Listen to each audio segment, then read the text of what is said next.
Let's move on to the Fiesta Bowl. Let's just go in order. How about that? Yep. Penn State controls things against Boise State. The Nittany Lions win 31-14 in that Fiesta Bowl. And I thought Boise State represented themselves really, really well.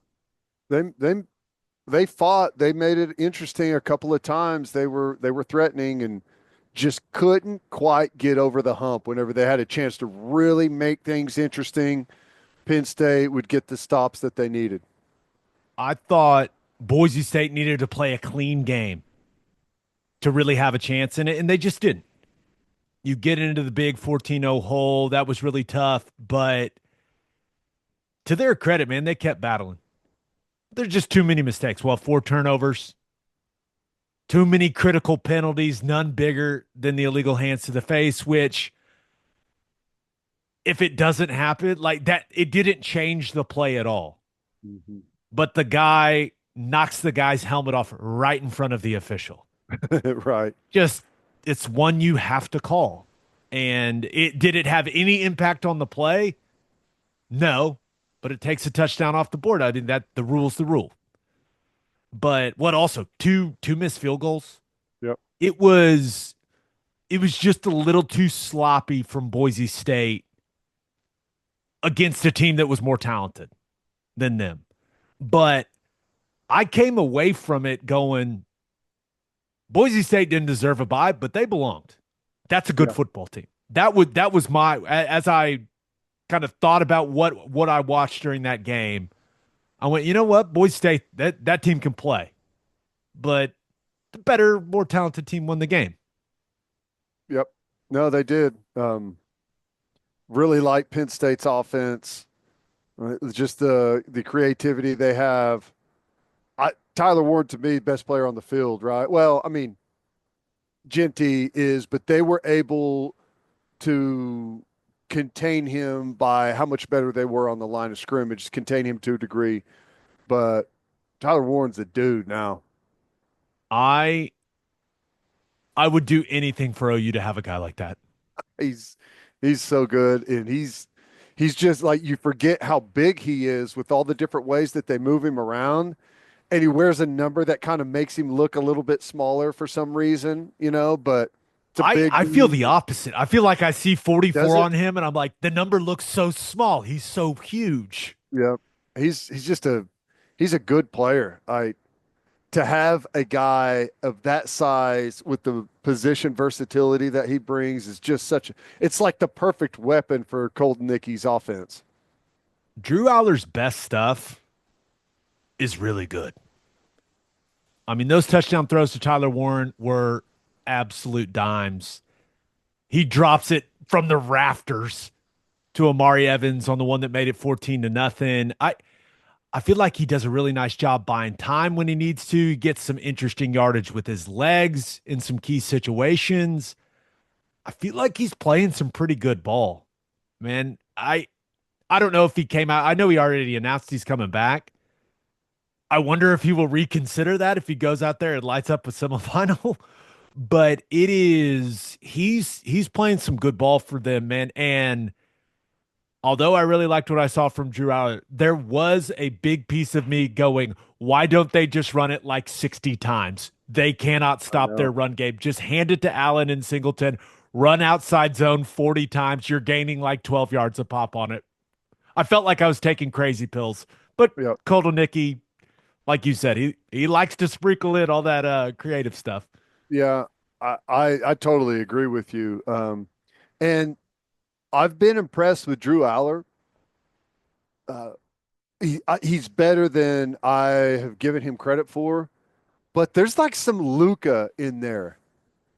I There's a lot of whiny body language and stuff going on. Did you pick that up? Turning and yelling at the sideline a little bit. He kind of has some Luca like movement as well. Like he's not a super, I wouldn't classify him as a super athletic guy, Big dude. but he's a big dude and I would say he moves fluidly, but interesting. A Luka Doncic comparison. I Yep. don't think that should be the comparison because Luka Doncic is amazing at basketball. And Right. He's like I one of the best five basketball players on earth, and I don't know if Drew Aller's quite there yet. he what I mean by that is he's a really good player that like I knock some of his stuff down a few levels because of like some of the body language stuff I'm just not a huge fan of. But that's probably just a me thing. I may be on an island with that, and that's fine. That's fine. I'm being blinded by the sun right now. I could see it. I will get the shade down. The people on YouTube are like, "What is happening right now?" But one of the more interesting things from this game, Abdul Carter goes out of the game. It seems like it was a shoulder, and he never ends up coming back for Penn State. They need that guy. I mean, he is an absolute difference maker. So I don't really know what that means, like what his status is moving forward, but they kept showing him on the sideline, and he's their best player on defense. Like if they're going to make a serious run at this thing, they need Abdul Carter out there on the field. So I don't really know what to make of that. Yeah, they definitely need him back. They're going to have all hands on deck. This thing's going to get way more difficult before it gets easier. Um, but all around good game for them. I was happy with the overall game. I mean, I was worried we were going to get a big blowout there, that they would be able to shut down the running game from Boise State and they wouldn't have much of an answer. But with some creativity and making some plays on offense, they were able to make it interesting. And Penn State was able to shoo them away late and get that final score. So it was all in all an entertaining game though for me. Just some excellent execution from Boise on some plays. Fullback dive. Oh, Yep, for a touchdown. You kidding me? Also the oh shoot tight end play that you love so perfect, much. perfect. As good as I've ever seen it executed. Guy could not have been more open. So It's almost one of those where he's too open, and it's like, oh my gosh, is he going to drop it? it was as good as I've ever seen. But hey, Genty's a stud.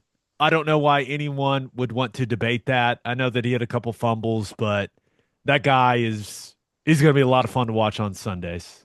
He's one of those guys that he makes a 5 yard run, and it's like, oh my god, did you see that? How in the That world was did? incredible. Yeah, he's crazy good. Anything else on that game? Solid win for Penn State. Entertaining Solid football win, game. solid win, good game. I mean, I, where I was, we were all locked in for the full game. It wasn't one that you just kind of walk away from and feel like, oh, this one's in the bag. It was entertaining the entire time. It's good. Thought Maddox Madsen represented himself Yeah, well as also. I mean, agree. good football game. Penn State was just a better team. It's how the cookie crumbles sometimes. Let's move on to the Peach Bowl. My goodness. Texas wins in double overtime, 39-31. Ted, the Longhorns avoided what could only be classified as an absolute collapse. That was that was close to being a complete disaster for Steve Sarkisian and that team, but to their credit, they figured out how to win the game. And that's ultimately the only thing that matters. But boy, did it get uncomfortable. I mean, missing those field goals Never and leave it up to the kicker. looking at that sideline, like the differences in those two sidelines in the second half was very telling. And again, I mean, I know they made the plays late whenever they needed to, but Texas's offense disappeared. Yeah. I mean, they were not able to execute in some of those situations in the second half. And once again, never leave it up to the kicker. How about them cutting to Steve Sarkisian, giving him the pep talk, and then he goes out there and misses it? Oh my gosh. That Just was leave them pretty. alone. You don't need to say anything to kickers. Just Leave leave them kickers alone. alone. They're fighting the battle in their own head. Ted, you're our defensive guy on here. 4th and 13. You show zero. You don't bring zero, but you show it. You get exactly what you want because Texas keeps 7 in protection, and they cut Matthew Golden loose right down the middle of the field.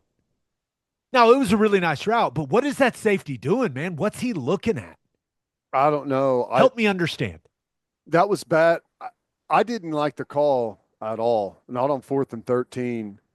I mean, I understand being aggressive with where you're at, but it's 4th and 13. You take away everything deep and force Ewers to maybe have to pull it down and run for it, or they have to dump it underneath and you can come up, rally, and tackle. But like the last thing you need to do, I mean, whenever you go pressure, like you're opening things up way down the field, and that's what they did. And credit Ewers and Golden had a hell of a game. Credit them for being able to take advantage of that spot, but I, in my opinion, a poor play call defensively. I just, I can't believe it was that easy. Yep, Guy was just wide open in the end zone. wide open. Strange. Another tight end leak there in the second overtime for Texas. ESPN almost missed the play. That was strange. Yeah, I It's almost like missed Joe it as Test is well. like, and we're back. It's second overtime and touchdown Texas. Right? Yeah, it was wild. I, I don't know. I come away from that game having a lot of respect for Arizona State, and I there I know I'm not alone. They got absolutely robbed at the end of regulation with the targeting call. How that wasn't called targeting, especially after they went and reviewed it, I have no idea. They should have had 1st and 10 on about the plus 35, in between the plus 40 and the plus 35. Now, Yes. outside of field goal range, they've had problems with field goal kicking, obviously, but I I have no clue. Letter of the law, targeting, there's no way around it. There's no way to say that that's not targeting. Defenseless player, forcible contact to the head or neck area, done. Easiest call in the world. I was very, very surprised that they didn't call it. But I I don't know. Do we need to start a conspiracy? I don't they looked at it We for a don't have long to. I mean, time. it's already out there. I mean, it's, Yeah. I mean, But it was there were just kind of some weird things in this game mhm. as well. But I'm really impressed with Arizona State, man. It looked like they were going to get run off the field early, just with how explosive Texas was looking, and that group battles. Yep. They battled and stayed in the fight.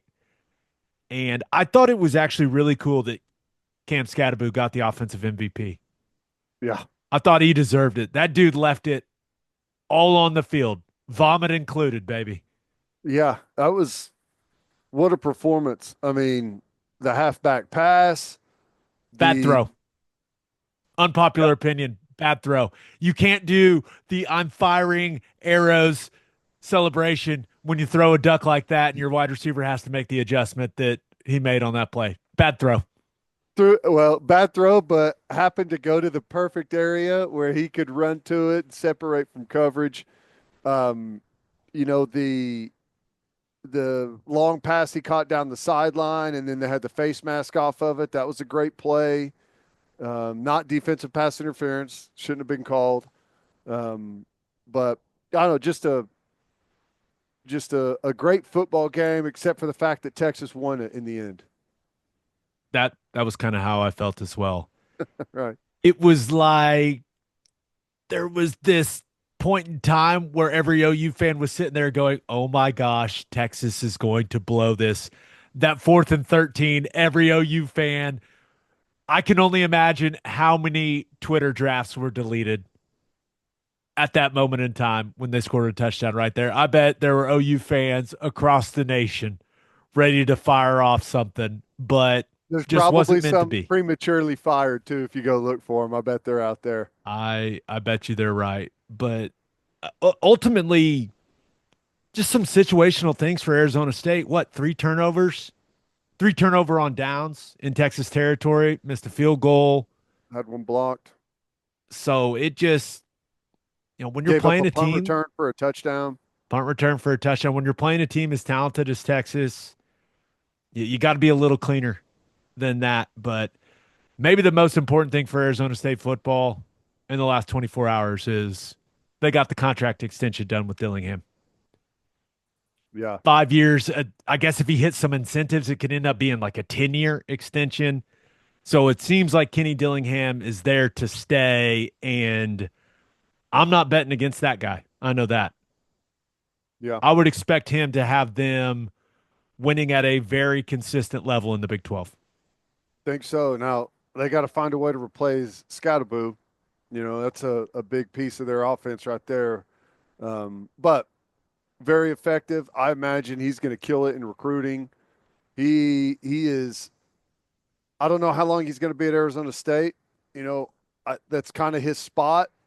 If he can turn it into the machine that he wants to, maybe he's there for a long time. But I mean, really impressive to perform the way that they did without their best receiver under the with the start that they had a chance to win, and yeah, just the closer you get, the harder the loss is, and you could see it in those guys in the post game. Just very difficult, but that was a fun game, man. It really was. It was good.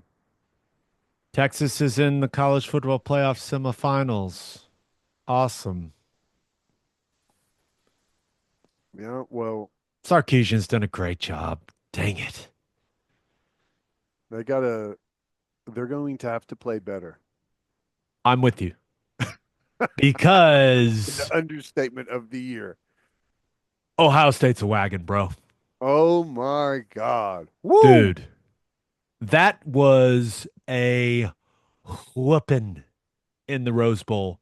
Can we all just say 41. that there's no way Oregon should have had a bye? Joking. It's never a good joke when you have to say joking at the end. No, it is it is a funny conversation starter. Like, what are you going to say about Oregon? Right. Undefeated, Big Ten champs, had a great season, got their bye, and let's just be real. They ran into the wrong team in Pasadena. Ohio State is, I don't know what they did. I don't know what changed after the Michigan game. I don't know what they did, what they changed. I don't know. But whatever it was, whatever that embarrassment created for them, it's the best thing that could have happened to them because they look incredible. They literally have a superstar at every single position, and they are all playing like it right now. Everyone. It's Will nuts. Howard looks like the best quarterback in college football. He looks like the best quarterback in college football. He's throwing to three mutants at wide receiver. Their defensive line is unblockable. Their secondary are punishing. They check every single box right now. They the version of Ohio State we've seen the last 2 weeks is the best team in the country by miles. Like it's not even there's no one that's played at that level. Not even close. They may be the best team by miles that we've seen like in the last couple of years. Since LSU in 19, maybe. I think that's fair. And I can't. I'm this losing my team is years. this team is way more talented on defense than that LSU team was. Oh yeah, yeah. Now offense, Jefferson and Chase, my goodness. But and obviously Burrow. But dude, it was one of these games where I was sitting there watching. I wonder how Ohio State is going to try to play this game. Is it going to be a little more conservative, Or are they just going to come out firing and try to just be super explosive early and, oh my gosh, bombs away? Yep. Jeremiah Smith is a beast. Unreal. And Will Howard was dropping dimes. I feel like that guy has made himself a ton of money in the last couple of weeks, but It's I crazy was to hoping this would be a great football game, and it was over quick, real quick. quick. It was over instantly. And both sides of the ball. I mean, Ohio State, I love watching Ohio State's defensive line work. I mean, when you got a four-man rush like that, it makes everything really easy. Also, negative 23 yards rushing for Oregon in the game. Now, it's so stupid. College football has to fix it. Stop counting sack yardage as rush yardage. Please stop it. It makes no sense. It skews the stats. It makes me upset. Please just fix it. But that kind of tells the whole story. Yep. Oregon got in a massive hole.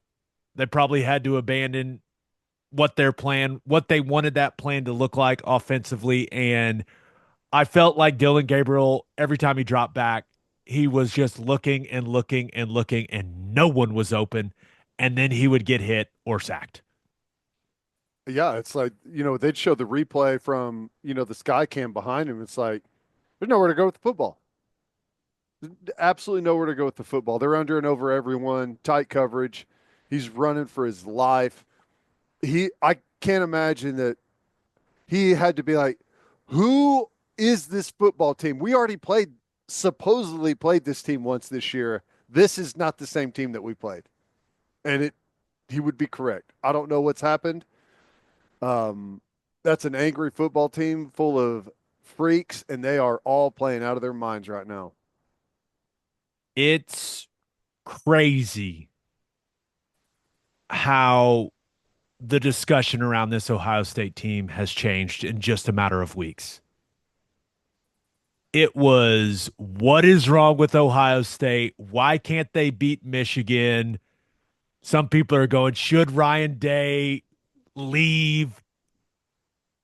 And now it's to the point where I'm going to be very surprised, and I don't feel like I'm alone. Going to be very surprised if they don't win the national championship. It will almost be like a huge disappointment now. That's what I'm saying. Like, Ryan Day's put even more pressure on himself by the way they've played the last 2 weeks if they don't continue it, because there's nobody, Georgia, Notre Dame, Texas, Penn State, there is nobody that can beat the version of Ohio State we've seen the last 2 weeks. They can't. I think that's fair. And I feel very dumb that I thought Oregon would win the game. Oops. Well, I thought Ohio State would win, but I thought, well, that we may not get the same pissed off version we got at home against Tennessee, but they found something good enough to get the win over Oregon. Woo. And, I don't know. It's probably a good thing for them that they were able to play Tennessee at home, right? And keep playing and not, I don't know how you quantify it, and it's probably different team by team, but maybe it would have been better if Oregon had been playing and hadn't had so much time off. It's a month off is a long time. I think the number one takeaway of the quarterfinals, the three games that we've seen, it's got to be that Ohio State looks, let's be real, they look unbeatable. Where's the weakness? Some people may have thought, oh, Oregon scores before the half, they score coming out of the half. There was never a single second of that football game where I thought Ohio State was in jeopardy at all with the way that it started. No. They just, Travion Henderson looked like the fastest man alive on that touchdown run. Yeah. Like, Oregon's players looked like they were moving in slow motion on that play. I watched it like 10 times to make sure my eyes weren't messed up. I was like, what is happening here? They just, dude, they look they look like what they were supposed to be without what they spent on their roster. Like they look like it has all come together and they are firing on all cylinders. And it's really fun to watch, but I'm also really worried for every other team left. It's like, It is what it is. They look awesome. They look awesome. how many first rounders are on that team? Right now, Yeah, are you talking about the upcoming draft or total? total. You Over got, 20. there has to be, right? Yeah. It's crazy. I mean, that, Maybe that's dramatic, but maybe not. but maybe not. Maybe not. Jeez. Fun to watch, though.